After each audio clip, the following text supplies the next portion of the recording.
안녕하세요. 저는 자영업에 종사하는 40대 여성입니다. 본인 가게를 운영해 보신 분이라면 누구든 아시겠지만 사실 장사를 한다는 게 쉬운 일은 아니에요. 마땅히 휴일도 없고 모든 것을 스스로 꾸려나가야 하다 보니 신경 쓸 것도 한두 가지가 아니랍니다. 그런 와중에도 손님이 적은 시간이라고 해서 업장을 쉽게 비우기도 곤란하고요.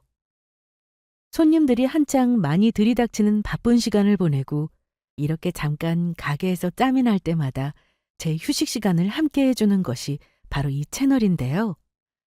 저도 결혼 생활을 경험해 봤기 때문에 여러분들이 결혼과 가정 생활에서 겪은 다양한 사연들을 듣고 있자면 공감대가 많이 생기더라고요. 얼굴은 모르지만 친근한 마음으로 대할 수 있는 지인이 생긴 것만 같아 저 혼자서 몰래 내적 친밀감을 키워오기도 했습니다. 오늘 제가 여러분께 들려드릴 사연 역시 결혼 생활 중에 제가 겪었던 이야기예요. 누구든 결혼을 결심할 때야 상대방에 대한 애정을 평생을 믿고 의지하며 지낼 마음으로 시작을 하겠죠. 저 역시 마찬가지였습니다. 제가 선택한 그 남자가 평생 의지하고 따를 수 있는 사람임을 믿어 의심치 않았을 때가 있었어요. 하지만 결혼이라는 게 꼭 사람의 좋은 면만을 볼 수 있는 게 아니다 보니 제가 그동안 깨닫지 못했던 남편의 밑바닥까지 마주해야 한다는 게 참 괴로운 일이었습니다. 제가 결혼한 남자는 사업을 하는 사람이었습니다. 저와 소개를 통해 처음 만났을 때만 해도 남편 사업이 제법 잘 나가고 있었어요. 아무래도 소개를 통해 만나다 보니 서로의 조건이라는 걸 무시할 수가 없잖아요. 소개를 받는 저희 입장에서도 그렇고 소개를 해주시는 주선자분 입장에서도 어지간히 조건이 비슷하게 맞지 않으면 서로에게 신뢰가 되는 일이 될 수 있으니까요. 남편 사업이 잘 나갔던 것처럼 저희 집 역시 상당히 부유한 편이었습니다. 물론 그게 저 잘나서 그런 건 아니었지만 감사하게도 부모님께서 평생 열심히 일하셔서 제게 좋은 기반 물려주셨기에 이렇듯 조건 괜찮은 상대방을 만날 수 있는 기회가 종종 생기곤 했습니다. 남편 역시 그중 하나였어요. 지훈 씨랑은 얘기가 참 잘 통하는 것 같아요. 사실 제가 사업이 자리 잡기 시작하면서 주변에서 사람 소개시켜준다면서 들쑤시는 경우가 한두 번이 아니었거든요. 저도 저지만 저희 부모님께서 아들이 장가가서 잘 사는 모습 보고 싶으신지 워낙 성화시라 내키지는 않아도 몇 번 나간 적이 있었는데 그렇게 마음에 차는 상대방을 만난 적은 없었어요.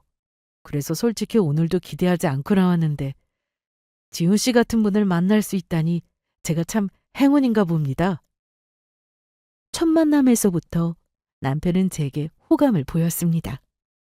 이렇게 말하면 제 자랑인 것 같아 좀 쑥스럽긴 하지만 제가 인상이 유순하고 선한 편이라 그런지 첫인상에서 저를 좋게 봐주시는 분들이 제법 많았거든요. 남편에게도 그런 제 첫인상이 먹힌 것 같았습니다.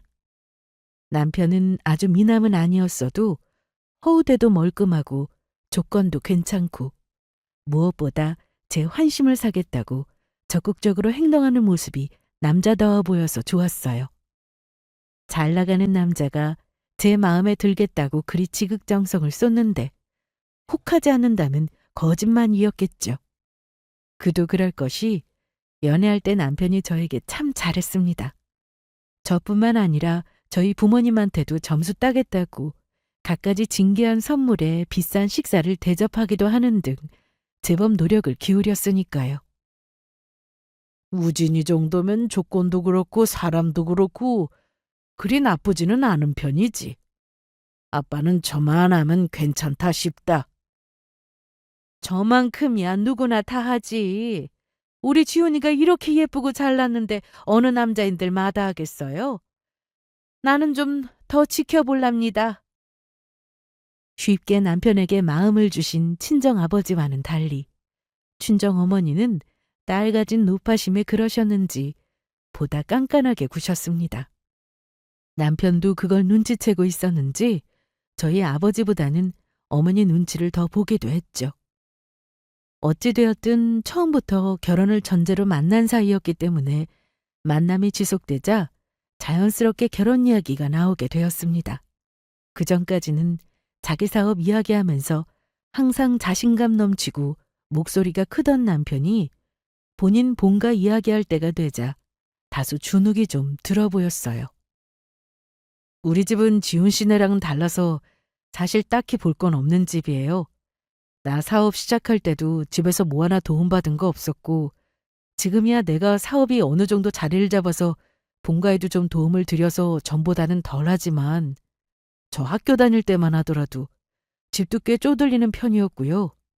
혹시나 이런 거 아무것도 모르고 지훈 씨 저희 부모님 소개시켜드렸다가 놀라거나 실망하실까 싶어서 미리 말씀드리는 거예요.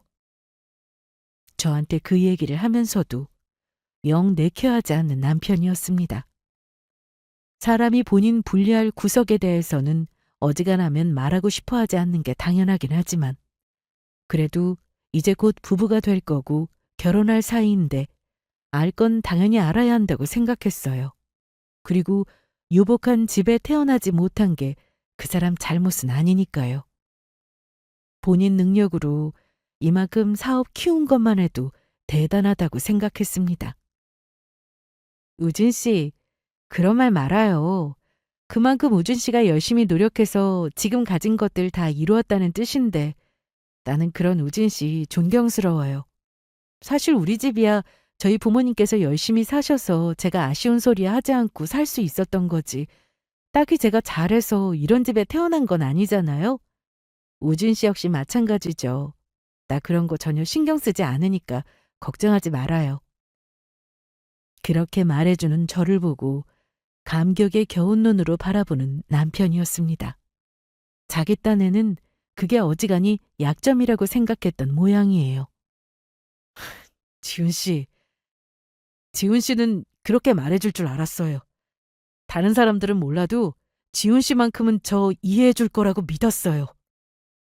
그래도 이 사람이 밝히고 싶지 않은 마음에도 저한테 집안 얘기까지 솔직하게 해주는 걸 보면 저 사람 역시 내게 마음을 많이 열었구나 하고 생각했습니다. 그리고 조금 놀라기도 했어요. 남편은 평소에 자신감이 넘치다 못해 약간은 허세가 있어 보이기까지 한 편이었거든요. 자기 사업이 잘 되는 건 물론이거니와 사업이 번창하기 시작하면서 자연스레 넓어진 은근슬쩍 자랑의 대상으로 삼곤 했습니다. 그때까지는 집안 사정이 그런 줄 몰랐으니 남편이 젊은 사업가로서의 치기에 그런 약간의 허세를 보인다고 생각했었습니다.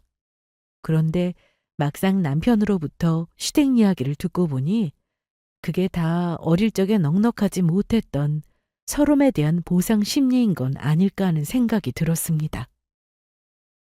나 어릴 때 같이 다니는 친구들은 다들 브랜드 있는 운동화 신고 다니는데 그거 하나 사줄 형편이 안 돼서 만날 짱퉁이나 신고 다녔으니 어린 마음이 얼마나 자존심이 상했는지 몰라요. 나는 커서 돈 많이 벌어서 그런 데다 절대 돈 아끼고 살지 말아야지 생각했죠. 원래 어릴 적에 갖고 싶었던 것 못 가지면 커서 그런 것들에 집착하게 된다고들 하잖아요. 남편한테는 겉모습 꾸미는 게 그랬나 봐요. 입고 다니는 옷이며 신발이며 워낙 명품을 좋아하는 남편이었습니다. 저 역시 가정 형편 생각해보면 명품 마련하는 게 그렇게 어려운 처지는 아니었습니다만 솔직히 중요한 자리에 나갈 때 제외하고는 굳이 명품으로 몸을 치장할 필요가 있나 하는 사고방식을 가지고 살아왔거든요. 그건 저희 부모님도 마찬가지셨습니다. 돈이 많다고 해서 꼭 그렇게 거칠에 집착하지만은 않는다는 뜻이에요. 그런 면에서도 남편의 허세를 엿볼 수 있었죠. 자기 집안에서 받은 게 거의 없다고 생각해서 그런지 남편은 자기 부모님에게도 딱히 살가운 아들은 아닌 것 같았습니다. 저희 상견례가 가까워지면서 제가 시부모님 되실 분들을 처음 만날 생각에 긴장하는 모습을 자주 보이자 남편이 대수롭지 않게 이렇게 말했거든요. 지훈 씨, 그렇게 크게 신경 쓸 거 없어요. 결혼해서도 우리는 우리대로 살 거고 우리 본가나 부모님 그렇게 자주 찾을 일 없을 거예요. 나 독립하면서부터 나부터도 집에 그렇게 자주 간 적 없어요. 가끔 뭐 용돈이나 붙여드리고 필요한 거 있다고 하시면 그거 도와드리고 그것만 해도 솔직히 나는 할 만큼 한다고 생각해요. 그래도 자기 부모님인데 친정 부모님과 살갑게 지내온 제 입장에서는 남편이 조금 매정하게 보이기도 했습니다. 하지만 누가 뭐라 해도 본인 가정사에 대한 건 아무리 아내가 될 저라 하더라도 함부로 왈가왈부할 수는 없는 문제라고 생각했어요. 그만큼 예민한 문제이기도 하고 남편 입장에서는 아직까지도 그 생채기가 남아있어 저러지 싶어 더더욱 말을 아끼게 되었습니다. 그렇게 결혼 준비를 위해 저희 집과 시댁에 인사를 드리고 상견례를 치르면서 결혼 준비는 순조롭게 진행되었죠. 처음 만난 시아버지 시어머니는 이제 중년에서 노년으로 넘어가는 시기에 그저 평범해 보이는 부부였습니다.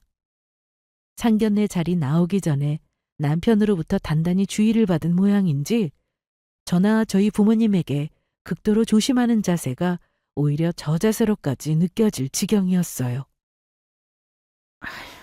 못난 부모 밑에서 우리 우진이가 고생 많이 하면서 이만큼 성공해서 지훈 씨 같이 참한 아가씨까지 며느리감으로 데려오고 우리는 우진이랑 지훈 씨한테 더 바랄 거 없어요. 그저 둘만 잘 살아주면 그것만으로도 감사할 일이지.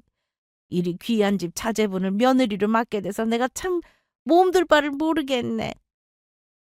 아니에요, 어머님. 무슨 그런 말씀을 하세요. 우진 씨 같이 훌륭한 아들 키워주신 부모님들이신데 오히려 제가 감사를 드려야죠. 아무래도 잘 살고 교양 있는 저희 부모님과 제 앞에서 책 잡힐 짓 하지 말라며 남편에게 제대로 잡돌이를 당하신 모양이셨습니다. 제가 아무리 말씀을 낮추시라고 해도 결혼 후에 천천히 하겠다며 말씀 한마디 조심스럽게 하시는 게 보기 안쓰러울 지경이었어요. 우진 씨, 너무 그러지 말아요.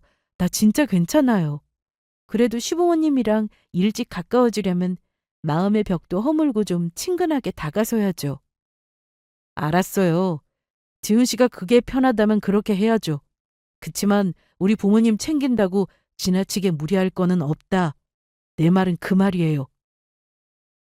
그래도 결혼 시작부터 자기 부모 너무 챙겨서 여자 힘들게 하는 것보다는 남편처럼 얘기해 주는 게 제 입장에서는 배려라고 느껴졌습니다. 저렇게 제 부모에게 차갑게 구는 것이 돌고 돌아 결국에는 저에게까지 올 거라는 건 미처 그땐 생각 못했죠. 결혼식은 성대한 분위기 속에서 잘 치러졌습니다. 남편은 제일 잘 나갈 때니 결혼식에도 돈을 아끼려 들지 않았어요. 지훈아, 그래도 결혼식은 하루 하면 끝나는 건데 이렇게까지 투자를 많이 할 필요가 있을까? 나도 그렇게 생각은 하는데 우진 씨 생각은 그게 아닌가 봐. 나를 세상에서 제일 귀한 신부로 만들어주겠다나 어쨌다나. 아이고 참 벌써부터 마누라 사랑이 유별나다 유별나. 허례허식을 좋아하지 않으시는 친정 부모님 입장에서는 저희가 결혼하면서 돈을 너무 많이 쓰는 것 같아 다소 걱정하셨지만 제 남편이 저 위한다고 그리 투자를 한다는데 기분이 나쁘시지만은 않으신 듯 했어요. 저 역시 남편이 그렇게 말해주는 게 은근히 기분이 좋긴 했지만 사실 저 위한다는 것만이 성대한 결혼의 이유만은 아니라는 걸 알고 있었습니다. 워낙 남에게 보이는 것에 대해 집착하는 면이 있는 남편이다 보니 결혼식 또한 결코 허투루 진행할 수는 없었겠죠. 어찌되었든 그런 성대한 결혼식 끝에 저희는 정식으로 부부가 되었습니다. 남편 사업이 술술 기울기 시작한 것도 결혼한 지 얼마 되지 않았을 무렵부터였어요.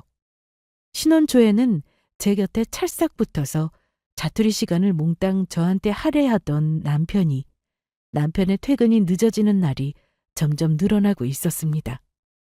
저는 그저 회사 일로 바쁜 남편이 몸 상하지는 않을까 걱정스러웠어요. 그 와중에 결혼 준비하는 내내 제게 저자세이던 시어머니가 은근히 제게 자주 연락을 하시며 며느리 길들이기에 들어가신 것 같았습니다. 예, 아가. 그래도 결혼 전에는 우진이 혼자 바빠서 가족끼리 만나기가 어려워졌다 치더라도 집안에 며느리가 새로 들어왔는데 이제부터는 좀 달라야 하지 않겠니? 우진이가 바빠서 챙기지 못하면 너라도 부모님한테 연락드리고 찾아다니고 그래야 하는 거야. 그래야 바깥 일하느라 고생하는 우리 우진이가 가정 걱정하지 않고 밖에서도 힘내서 일할 수 있지 않겠어? 결혼하자마자 언제 그랬냐는 듯이 곧장 제게 하대를 시작하며 본인 본성을 드러내기 시작하신 시어머니셨습니다. 사실 며느리한테 그동안 말을 높였던 게 더 이상하기는 하죠. 하지만 결혼 전에 그렇게 저나 저희 친정 눈치를 보며 낮은 자세로 저희를 대하시던 분이 결혼식이 끝나자마자 마치 볼장 다 봤다는 듯이 태도를 손바닥 뒤집듯 바꾸는 모습이 솔직히 보기 좋지는 않았습니다. 그래서 그런 시어머니 요구를 반쯤은 받아주고 반쯤은 슬쩍 넘기기도 했죠. 심상치 않은 진상의 기운에 처음부터 저거 다 받아줬다가는 내가 감당이 안 되겠다 싶었습니다. 그렇게 남편 없이 시댁에 방문한 것도 여러 번 지나자 조금 억울한 생각이 들더라고요. 결혼하고 나서는 남편은 내도록 바빠서 저희 친정나들이 한번 제대로 가보지 못했습니다.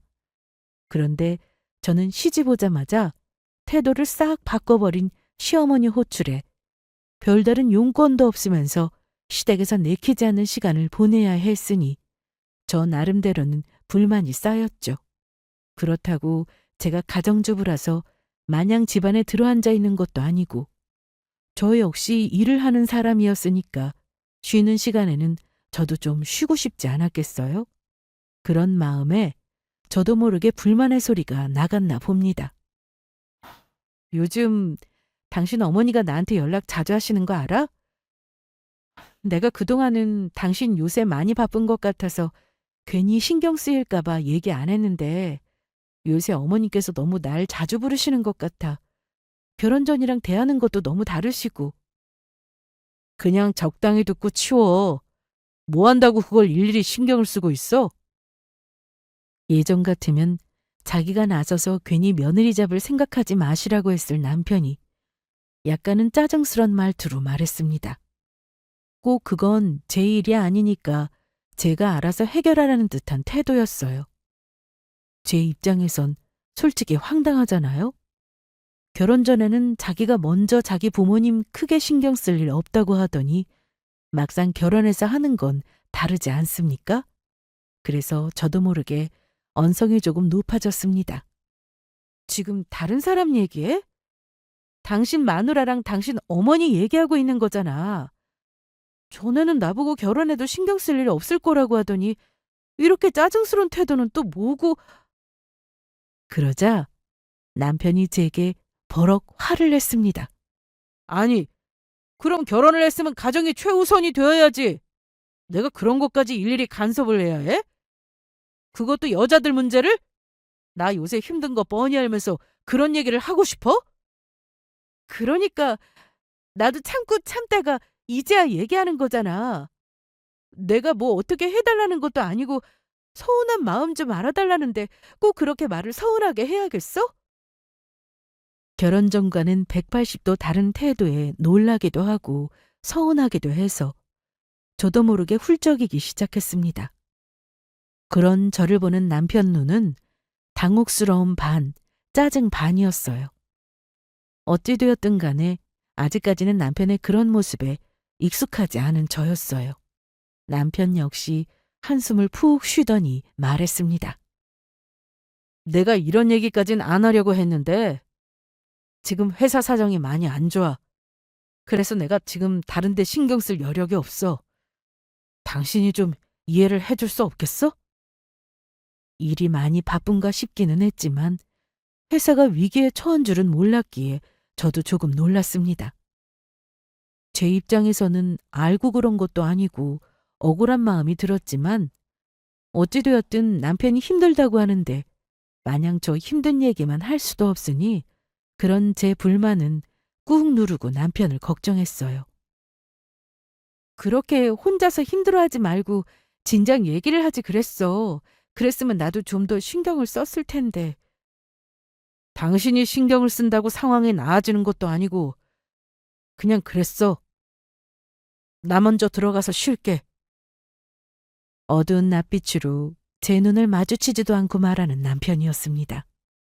기분이 나쁜 것도 나쁜 건데 자기 입으로 회사가 위기라는 이야기를 하고 나니 저 보기 민망하기도 하고 자존심도 상한 것 같았어요.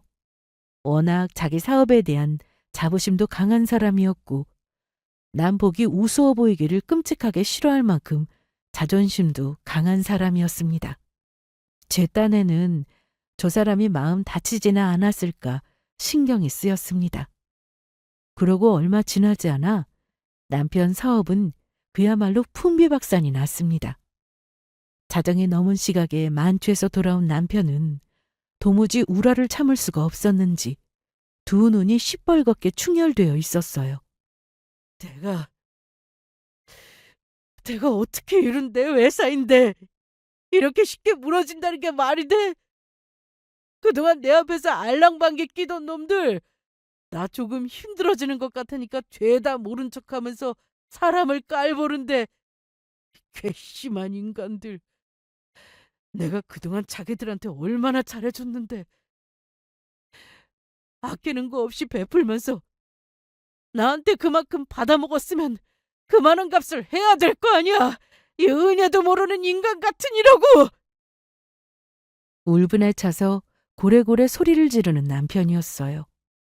자정에 넘은 시각에 술에 취해 악을 쓰는 남편을 보고 어쩔 줄을 몰랐지만 일단은 남편을 진정시켜야 한다고 생각했습니다. 여보, 정신 좀 차려봐. 어디서 그렇게 술을 혼자서 마셨어. 나라도 부르지. 당신 부르면 뭐 달라져? 남편 꼴이 이 꼴이 됐는데 당신이랑 마주 앉아 술잔하냐 기울이게 생겼어? 내가 이 나무진이가 지금까지 어떻게 살았는데 어떻게 이렇게 사람 팔자가 한순간에 무너질 수가 있어?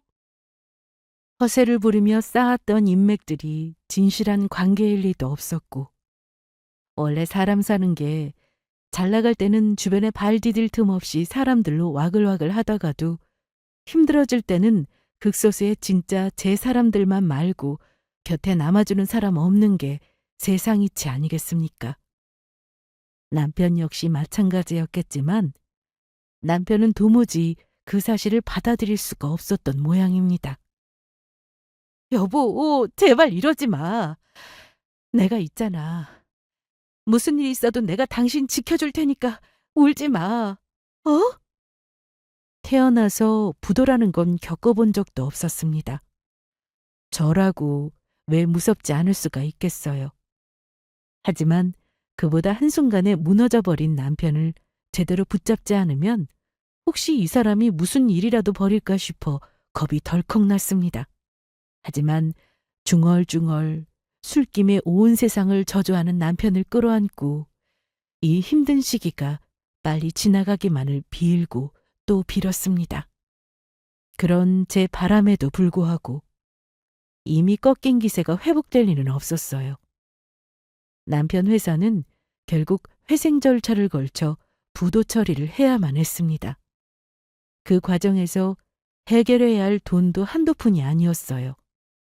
사업이라는 게 잘 될 때는 한도 끝도 없이 잘 되는 것 같지만 한번 삐끗하기 시작하면 그 배 이상으로 수습에 애를 먹게 되더라고요. 정말이지 그러고 싶지는 않았지만 제 입장에서 결국 손 벌릴 데가 어디였겠습니까?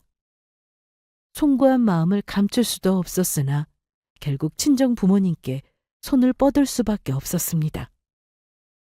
지훈아, 걱정하지 마라. 사람 살다 보면 꼭 잘 될 때만 있어. 이런 일도 있는 거야. 그래, 아빠 말씀이 맞아. 그래도 우리가 있잖아. 설마니 우리가 내 새끼 그 모진풍파 다 맞고 있도록 가만히 두겠어? 걱정하지 마. 엄마 아빠가 해줄 수 있는 건 다 해줄게. 차마 송구스럽고 부끄러워서 부모님 앞에서 고개를 들 수가 없었습니다. 이 와중에도 자존심이 용납을 안 하는지 본인은 오지도 않고 제 부인만 친정에 보내 도움의 손길을 요구한 남편에게 그날만큼은 원망스런 마음이 들었습니다. 태어나서 부모님께 이토록 죄송해 본 적이 없었어요. 그렇게 부모님의 도움으로 간신히 급한 불은 끄게 되었습니다. 비록 남편은 회사도 잃고 가진 그동안 모아온 재산도 싸그리 정리해야 했지만 친정 부모님 덕에 빚 걱정할 필요 없이 살아갈 수 있다는 것만 해도 천만 다행이라고 생각했어요. 그러나 자랑거리였던 회사를 잃고 빈털터리가 된 남편은 날이 갈수록 성격이 괴팍해지기 시작했습니다. 여보, 회사 정리한 지도 이제 시간이 좀 지났는데 이제 슬슬 일자리도 알아봐야 하지 않겠어? 당장 급하게 구하라는 건 또 아니고 그래도 차근차근 준비를 하려면 슬슬 시작하는 게 좋을 것 같아서 하는 소리야. 나라고 집에서 마냥 노는 게 좋기만 한 줄 알아? 그래도 내가 명색이 회사 대표였는데 지금 남의 밑에서 일을 하라는 소리야? 당신 남편 이제 볼 거 없다고 우습게 여기는 거야? 뭐야? 조심스럽게 꺼낸 말에 대뜸 화부터 내는 남편이었습니다. 남편이 회사 정리하고 집안에 틀어박힌 지 거의 반년이 지나가고 있었어요. 사람 계속 저대로 뒀다가는 폐인되는 건 시간 문제겠다 싶어서 조심스럽게 운을 떼본 거였는데 대번에 화부터 내는 걸 보니 저도 기분이 확 상하더라고요. 말이 6개월이지 그동안 집에서 지내도 단 한시도 편할 날이 없었습니다. 자존심 강하고 허세 있는 사람인 만큼 더는 자존심 내세우고 허세 부릴 근거가 없는 남편은 그저 열등감 덩어리였으니까요. 무슨 말을 그렇게 해? 나는 우리들이 어떻게든 잘 살아보자고 아등바등 애를 쓰고 있는데 당신 힘든 건 알겠지만 힘들다고 마냥 그렇게 주저앉아만 있으면 뭐가 해결이 돼? 나를 봐서라도 우리 부모님 봐서라도 기운을 차려야지. 장인 장모님 봐서라니. 나 회사 정리하는 거 수습해줬다고 지금 처갓집 눈치까지 봐야 한다는 거야? 당신 정말 이럴래? 그리고 말이 나왔으니까 말인데 우리 엄마 아빠가 그 많은 돈으로 당신 일 해결해줬으면 최소한 찾아뵙고 감사하다는 인사는 제대로 드려야 할 거 아니야. 당신 상처될까 봐 그동안 말 한 번 시원하게 못했지만 솔직히 그건 도리가 아니지. 아무리 우리 집이 여유가 있다고 해도 그 돈이 적은 돈이야? 우리 엄마 아빠도 내일 본인들 사위 일 아니었으면 이렇게까지 안 하셨을 거라고. 그래, 너희 집 참 대단하다. 나 같은 사위 들어오는 바람에 아주 고생이시네. 그러고는 문을 쾅 닫고 들어가는 남편이었습니다. 사업이 망한 게 문제가 아니었어요. 저 사람 저럴 때마다 도대체 어떻게 해야 할지 감조차 잡히질 않았습니다. 저 사람 자존심 상할까봐 제가 억누르고 참는 게 한두 번이 아니었어요. 시댁 용돈만 해도 그랬습니다. 제 아들 사업이 넘어갈 판인데도 아들 걱정보다는 다달이 본인들한테 붙이던 용돈이라도 끊어질까 싶어 며느리 눈치를 싹 보는데 정말 기가 막히더라고요. 그렇다고 그 얘기 남편에게 전했다가는 저희 집은 물론이고 시댁까지 혼란을 일으킬 판에 어쩔 수 없이 시부모님 용돈도 제가 메꿔드리고 있었습니다. 여러모로 제 입장에서는 버거운 현실이었어요. 더 기가 막히는 건 아들 망하고 그 뒷수습 다 해준 저희 친정에 감사할 줄은 모르면서 끝도 없이 바라는 것만 많은 시어머니였습니다. 결혼한 여자 팔자라는 게 다 그런 거야. 남편이 잘 돼야 내가 잘 되는 거라고. 너도 시집 왔으니 출가 외인이다. 너 이제 네 친정 사람 아니야. 그저 이 집안 잘 되길 바라고 정성을 다해야 하는 거다. 누가 들으면 무슨 조선시대 양갓집에라도 시집 온 줄 알겠어요. 인간들이 뻔뻔하면 어떻게 저렇게 뻔뻔할 수 있는지 그 아들의 그 어미였습니다. 재산을 잃은 것보다 그 재산 잃고 나니 비로소 보이는 남편과 시댁 인간들 본성에 대한 상심이 더욱 컸습니다.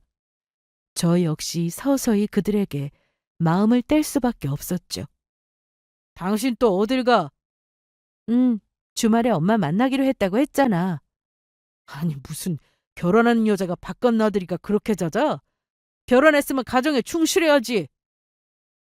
저한테 들릴 듯 말 듯 구시렁거리는 목소리는 이미 불만에 가득 차 있었습니다. 저는 저대로 불만이었어요. 아니, 내가 얘기를 안 한 것도 아니고 다른 사람도 아니고 내가 내 엄마 만나는데 이런 소리까지 들어야 해? 자기도 나한테 얘기 안 하고 본가 자주 가면서?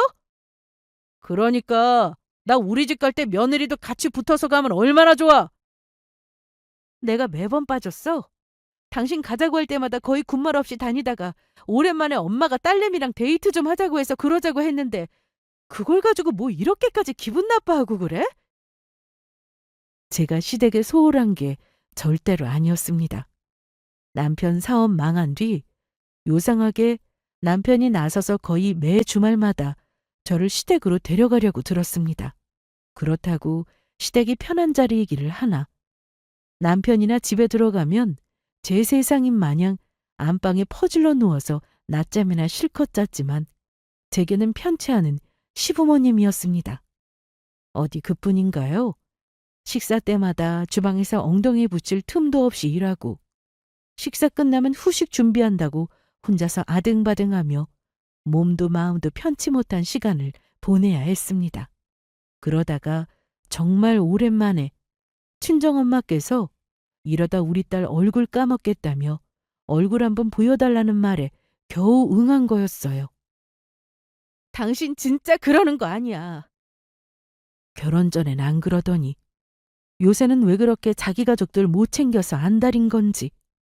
그러면서 결혼 이후에는 저희 친정에는 발길을 뚝 끊어버린 남편이었습니다. 제 입장에서도 서운하지 않을 수가 없었죠. 그렇다고 엄마랑 잡은 약속 이제 와서 취소할 생각도 없고 남편이 뒤에서 뭐라고 중얼거리던 간에 저도 그냥 자리를 박차고 나와버렸습니다. 우리 딸 잘 있었어? 시집 보내고 나니까 내 새끼 얼굴 한번 보기도 힘드네. 반가움과 서운함이 뒤섞인 엄마 목소리를 들으니 제 마음이 너무 죄송해졌습니다. 은근히 저를 고가운 눈으로 바라보며 제 길을 누르려 하고 마치 저를 길들이려는 양 구는 시어머니는 그리 자주 보면서 막상 내 엄마는 내 엄마에게는 소홀했다고 생각하니 입이 10개라도 할 말이 없었습니다. 게다가 남편 사업 수습하면서 그 많은 돈을 갖다 써놓고 감사 인사 한 번을 제대로 안 하는 남편 등 남편이 얼마나 친정 부모님을 서운하게 했겠습니까? 막상 자기 힘들어지니 저보다는 자기 본가 식구들을 더 챙기며 저더러 시댁에 더 잘할 것을 요구하는 남편 행동 때문에 벌써부터 조금씩 소외감을 느끼고 있던 차였습니다. 사업이 엎어지면서부터 남편의 행동이 왠지 석연치 않았어요. 저더러는 자기 식구들 잘 모시라는 식으로 말하면서 막상 남편 사업 어려워지고 물심양면 남편을 도와주시던 저희 친정 부모님한테는 관심조차 두지 않는 남편이었습니다. 엄마, 미안해. 내가 그동안 바빠서 정신이 없었어. 앞으로는 이렇게 자주 나와서 예전처럼 엄마랑 데이트도 하고 맛있는 것도 먹으러 가자. 아이고, 유부녀가 그럴 새가 있겠어? 말만 들어도 좋다. 혹여나 자기까지 딸내미를 힘들게 하는 건 아닐까. 제 생각에 손사래를 치면서도 엄마 입꼬리가 본인도 모르게 슬그머니 올라가시더라고요. 그저 딸내미 얼굴 보여드리는 것만으로도 저리 행복해 하시는 분인데 아무리 요즘 남편 눈치에 시댁 눈치 본다고 스트레스가 많았다지만 제가 너무했구나 싶었습니다. 내 부모 내가 챙겨야지 도리가 없겠다 생각하며 앞으로는 더는 친정부모님 서운하실 일 없도록 각별히 마음을 써야겠다고 생각했어요. 그날 엄마와 간만에 한 데이트는 정말로 즐거웠습니다. 결혼 전에는 엄마랑 주말마다 뮤지컬이니 음악회니 전시회니 참 많이도 쏘다녔거든요. 엄마도 그렇고 저도 그렇고 문화생활에 진심인 사람들이었습니다. 어릴 적부터 엄마가 양질의 문화생활이 사람의 인생의 질을 결정하시는 거라 거듭 말씀하셨기 때문에 어릴 적부터 그런 부모님 덕에 좋은 것들 원 없이 보고 자랐어요. 덕분에 저 또한 엄마처럼 고상한 취미를 즐길 수 있게 되었습니다. 생각해보니 결혼 후에는 뮤지컬 본 게 처음이었어요. 남편은 그런 데는 관심이라곤 전혀 없었거든요. 데이트할 때는 그나마 제가 전시회 다니는 거 꽁무니 졸졸 몇 번 따라오기는 했는데 얼핏 보기에도 늘어지게 하품을 하는 꼴이 영 적성에 맞지 않아 보였습니다. 그런 사람 데리고 다니는 것도 신경 쓰였고요. 지금 와서 생각하면 성격이나 성향이나 뭐 하나 맞는 부분이 없었는데 대체 어디에 그렇게 끌렸던 건지 제 발등을 찍고 싶네요. 그렇게 기분 좋게 집으로 들어가는데 벌써 현관에서부터 팔짱을 꼬고 못마땅한 표정으로 저를 보는 남편이었습니다. 집에 나서기 전부터 그렇게 제 심기를 어지럽히더니 집에 돌아오자마자 저 불만에 가득 찬 표정을 보내니까 기분이 확 나빠지더라고요. 왜? 뭐가 또 그렇게 불만인데? 내가 내 엄마 보러 갔다 오면서도 이렇게 눈치를 봐야 돼? 눈치를 보긴 정말 봐? 지금 시간이 몇 시인데 이제 들어오는 거야? 대체 장모님이랑 여태까지 뭐 했어? 뮤지컬 봤다. 뮤지컬! 엄마가 하나뿐인 딸 시집 보내고 나니 같이 공연 볼 사람도 없다고 하시길래 오랜만에 같이 공연 봤어. 뮤지컬? 그런 공연 표값도 한두 푼이 아닐 텐데 결혼했으면 이제 우리 형편도 생각해야지. 그 말에 빈정이 확 상했습니다. 우리 형편? 설마 내가 우리 생활비 끌어다가 뮤지컬이라도 봤을까 봐 그래? 오늘 공연 표도 엄마가 해주셨어. 엄마가 딸내미 돈 쓰는 꼴 그냥 보고 계실 뿐이야? 적어도 돈으로는 남편이 저한테 뭐라고 할 처지가 못 되었어요. 결혼 후에도 저 역시 여전히 열심히 일을 하고 있었고 남편 일 때문에 힘들 때도 아름아름 저희 집에 손 벌려놓고 자기가 할 말이 뭐가 있어요? 사실상 남편은 그냥 몸만 가지고 저한테 온 거나 마찬가지였습니다. 남편 일로 제 마음고생이 이만저만이 아니었던 것 치고는 그 당시 남편이 저희 결혼에 기여한 바가 너무 없었어요. 저도 민망한지 순간 입을 다물었다가 또다시 남편이 불만에 가득 찬 목소리로 말했습니다. 당신은 그런 거 좋은 거 보면서 우리 엄마 생각은 안 나냐? 우리 엄마 지금까지 우리 키우면서 그렇게 고생을 하고 제대로 된 문화생활 한번 해보신 적 없는데? 그 말을 듣고 있자니 황당했습니다. 아니, 지금까지 40년 가까이 살면서 자식인 자기도 어머니한테 뮤지컬 한번 안 보여드렸다면서 며느리인 제가 그런 것까지 가엾게 여기고 챙겨야 해요? 평소에 저 사람이 그렇게 효자였던 것 같으면 또 모르겠는데 자기 잘 나갈 때는 날 때부터 저 혼자 잘난 줄만 알았지 자기 어머니 뭐하고 돌아다니는지는 관심도 없는 사람이었습니다. 그렇게 어머니 안타까우면 진작 당신이 좀 챙겨드리지 그랬어? 가만 보면 당신 꼭 나 통해서 대리효도 하려고 들더라? 대리효도라니! 당신 말 참 이상하게 한다. 아들이 어머니 생각하는 게 뭐가 그렇게 이상한 일이라고. 그러더니 지 혼자 성질을 못 이기고 팩 돌아서더니 방문을 팡 닫고 들어가는 거예요. 저 사람이 나이가 한두 살 먹은 사람도 아니고 정말이지 기가 찼습니다. 제 부글부글 끓는 속이야 말할 것도 없었지만 그래도 저희 엄마랑은 그런 문화생활도 함께 즐겼는데 시어머니나 시댁 식구들은 한 번도 그런 경험해보지 못했다고 하니 마음이 찜찜하더라고요. 물론 100% 내켜서 한 짓은 아니었습니다만 시아버지와 함께 보시라고 뮤지컬 티켓을 끊어 시어머니께 보내드렸어요. 아유, 너는 생활비로 쓰기도 빠듯할 텐데 뭐 이런 데다가 돈을 쓰고 그러니? 자주 그러는 건 아니지? 생전 받아본 적 없는 공연 티켓을 받아들고 입이 귀에 걸리면서도 행여나 당신 아들 돈이라도 갉아먹을까 싶었는지 뾰족한 소리를 하는 시어머니를 보니 단박에 괜한 짓을 했다 싶었습니다.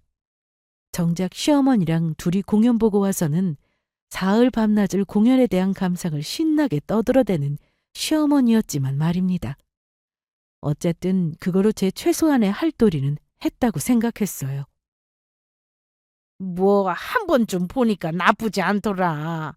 가끔가다 한 번씩 콧바람 좀 쐬는 것도 기분 전환이 되지 않겠니? 저한테 온갖 미운 소리 다 해놓고 은근히 제가 또 해주기를 바라는 시어머니가 참 뻔뻔하게 느껴졌어요. 하지만 시어머니 말 맞다나 저희 벌이가 빤한데 좋은 소리 듣는 것도 아니고 굳이 더 챙겨드리고 싶은 마음은 생기지 않았어요. 시어머니 하시는 말씀을 그냥 귀뚱으로 듣고 넘겨버렸죠. 그리고 얼마 안 되어 친정으로부터 조만간 이사를 갈 예정이라는 말을 듣게 되었습니다. 이제 나나 너희 엄마도 나이가 적지 않으니 좀 한적한 곳에서 텃밭이나 갖고 가며 그렇게 풀 밟고 살란다. 전원주택 사는 게 이 사람 꿈이었잖니. 이제 그런 고층 건물에는 살기 싫으시단다. 나야 네 아버지 말씀 따라야지 뭐 어쩌겠니. 전원생활은 시아버지의 오랜 꿈이셨어요. 물론 은퇴 전까지는 시아버지께서도 도시에서 일을 하셨으니 어쩔 수 없는 일이기도 했지만 도시적인 성격의 문화생활을 즐기시는 어머니를 배려하신 거라는 것도 진작 알고 있었습니다. 그러니 어머니께서도 군소리 없이 아버지 뜻을 들어드리기로 한 거죠. 전원생활 좋지. 그렇게 집 한켠에 채소 심어 키우며 사시는 게 꿈이라고 노래를 부르셨는데 우리 아빠 좋겠네. 그렇게 저 역시 좋은 마음으로 축하해드렸습니다. 한편으로는 딸 시집 보낸 후로 은근히 더 외로움을 느끼시는 엄마가 마음에 걸렸어요. 딸 부부가 다복하게 잘 살고 있으면 또 모르겠는데 남편 사업 정리하면서부터 저희 사이가 대면대면해진 걸 부모님께서도 눈치채고 계셨겠죠. 그리 먼 곳으로 가진 않으시지만 그래도 지금보다는 저와 거리가 떨어질 테니 벌써부터 엄마가 걱정이신 걸 알아차렸습니다. 그래서 불어 더 밝은 목소리로 말했어요. 아빠는 좋겠지만 엄마는 가뜩이나 전원주택 너무 조용하고 심심해서 별로라고 했는데 이제 어쩌나? 뭐 조용한 데서 그동안 못 보고 밀렸던 영화나 실컷 보지 뭐. 그래도 지금보다 더 넓은 평수에서 여유롭게 생활하실 부모님을 생각하니 다행이라는 생각이 들었습니다. 남편도 곧 친정 부모님께서 이사를 간다는 말을 듣고 또 이렇게 한마디 하더군요. 저런 생활이라니 은퇴한 도시인들의 꿈이네. 그 말 한마디에 깃든 비아냥을 진작 알아챘기에 대꾸도 하지 않았습니다. 그 무렵에는 더 이상 소모적인 말다툼도 하고 싶지 않았어요. 말을 섞으면 섞을수록 기분만 상했으니까요. 친정 부모님께는 감사한 마음도 죄송한 마음도 컸습니다. 특히나 제 뒷수습 모조리 맡겨놓고 감사할 줄 모르는 사위 때문에 더더욱 그랬죠. 그래서 이왕 이사 가시는 김에 그런 감사함과 죄송한 마음을 담아 선물을 준비했습니다. 엄마, 내일 이사 들어가는 날 맞춰서 TV 설치해달라고 미리 예약해놨어. 기사님 오시면 문 열어드려요? 얘는 뭘 그런 걸 다 보내. 우리 엄마 새집 생활 시작하는데 이 정도는 해야지. 제일 좋은 최신형 TV니까 그걸로 영화 원 없이 봐요. 아이고 세상에. 고맙다. 그래도 딸내미밖에 없네. 좋아하시는 엄마 목소리를 들으니 제 비상금까지 덜어 조금 무리를 했음에도 잘했다 싶었습니다. 사실 겨우 그것밖에 못 해드리는 게 죄송했지만 지금 저희 집 형편 생각하면 그게 최선이었습니다. 엄마, 이사 잘했어? TV는 잘 들어갔고? 예, 지훈아. TV 안 왔는데? 어? 전날 제가 예약 확인까지 했는데 그럴 리가 없었어요. 다시 확인 전화를 하려는 차에 시어머니에게 전화가 왔습니다. 어머님, 제가 지금 급한 일이 있어서 TV 잘 받았다 얘. 난 저렇게 큰 TV는 태어나서 처음 보네. 역시 능력 있는 아들 두니 이런 호사를 다 부리네. 그게 무슨 말씀이세요? TV라니? 너 시켜서 보냈다고 하던데. 순간 꼭지가 확 돌아버리는 기분이었습니다. 도대체 그놈이 제가 저희 친정에 TV 사준 건 어떻게 알고 그걸 가운데서 가로챘다는 거예요? 거기다 시댁에 그걸 보내요? 제 돈 한 푼 안 써놓고? 뭐 이런 미친놈이 다 있어요? 다른 거 다 참아도 이번만큼 참고 넘어가 줄 수가 없었습니다. 남편이 집에 기어 들어오자마자 놈 면상에 대고 소파 쿠션을 집어던졌어요. 너 도둑놈이야? 네가 뭔데 내가 우리 엄마 사준 TV를 어딜 멋대로 네 집에 보내? 머리끝까지 화가 뻗친 제가 난리를 치자 놈이 안색 하나 안 변하고는 하는 말이 아주 가관이었습니다. 너 정신 차려. 너 유부녀야. 효도를 할 거면 당연히 우리 집이 먼저지.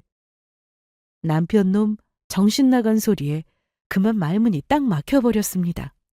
더 볼 것도 없이 곧장 방에 들어가 가방을 챙겨서 집을 나섰어요. 시댁으로 향하는 길에 급히 인력 사무소에서 사람을 불렀습니다. 내 오늘 이 인간들 사달을 내지 않으면 화병으로 죽을 지경이었습니다. 당신들 뭐야? 지금 내 집에서 뭐 들라는 거야?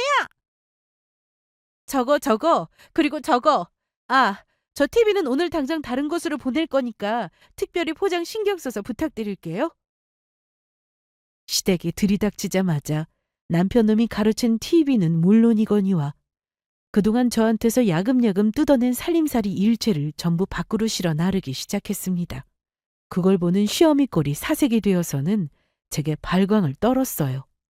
너 이게 뭐 하는 짓이냐? 이거 다 내 아들이 해준 건데 능력 있는 내 아들이. 주제 파악을 못해도 정도가 있지. 대가들이 능력 있긴 뭐가 있어? 당신 아들 지금 사업 말아먹고 나한테 얹어 사는 거 뻔히 알면서 그것뿐이야? 그 못난 놈 뒷수수까지 다 해준 우리 부모님한테 감사한 줄도 모르고 아주 모자가 염치 없는 것도 정도 것이지. 댁들 용돈도 다 내 주머니에서 나온 거야. 이 뻔뻔한 거지들아. 내가 내 물건 챙겨가겠다는데 당신이 왜 난리야? 아이고, 아이고 우진아. 악에 받쳐 큰소리치는 저를 보고 우는 소리를 하더니 이내 거품을 물고 쓰러지는 신용을 하는 시어머니였습니다. 시가를 처붓을 기세로 뛰쳐나간 저를 금방 쫓아온 남편이라는 놈이 그 난장판을 보고 뻔뻔하게 큰 소리를 쳤습니다. 당신 지금 이게 무슨 짓이야? 감히 내게 소리를 지르는 놈 뺨을 있는 대로 갈겨줬어요. 뭐긴 뭐야! 이제야 정신 차린 거지. 너 같은 능력도 없는 거지 새끼 걷어줬더니 은혜도 모르고 이게 감히 머리끝까지 기어올라? 내 부모 아니었으면 빚도 해결 못해서 감옥 갔을 놈을 살려줬더니 감히 내 놈이 내 부모를 우습게 봐? 나 없으면 아무것도 아닌 놈이 길바닥에서 빌어먹을 놈이 너나 네 빈대 같은 어미나 더는 더러워서 같이 못 살겠다. 그동안 내 덕에 호의호식한 건 싹 걷어갈 테니 너는 니놈 생긴 대로 네 어미랑 같이 구질구질하게 살아봐. 그러고는 제가 이 집에 갖다 바친 숟가락 하나까지 싹 다 걷어서 그 빌어먹을 집구석을 나섰습니다. 그간 어지간히 헤쳐먹어서는 나갈 때 잠깐 돌아와서 보니 횡한 뒷구석에 모자가 어리 빠져 주저앉아 있는 꼴이 딱 그것들 수준에 맞아 보였습니다. 단박에 어마어마한 소송팀을 건 이혼 신청에 제 건 놈이 당해낼 재간이 없었습니다. 그러고 나서 곧장 제 집에서부터 쫓아냈으니 그 구질구질한 시댁에 얹혀 지내면서 제발 용서해달라고 눈물 콧물 짜며 추태버리던 전 남편 놈이 저희 친정아버지한테 흠씬 두들겨 맞는 일도 있었네요. 그간 저희 부모님도 어지간히 참으셨으니 그걸로나마 속이 좀 시원해지셨으면 싶었습니다. 그나마 얹혀 살던 시가도 곧 처분해야 했어요. 그동안 시댁 생활비며 사업 망한 이후 남편 밑으로 들어간 돈까지 그 집구석에 갖다 바친 게 어디 한두 푼이에요? 그거 전부 민사소송으로 빼앗아 마침내 전 남편과 시가를 풍비박산하게 만든 저였습니다. 소송 결과 나오던 날 어찌나 속이 뻥 뚫리던지 그간 맺힌 응어리가 풀리는 기분이었습니다. 이런 게 바로 인과응보이죠. 사람이 감사할 줄 모르면 이렇게 되는 법입니다. 직업도 집도 절도 없는 그것들 지금은 어디서 뭐하고 사는지도 몰라요. 얼마나 구질구질하게 살든 이제는 제가 신경 쓸 일이 아니죠. 이렇게 제 끔찍한 결혼 생활은 막을 내렸습니다.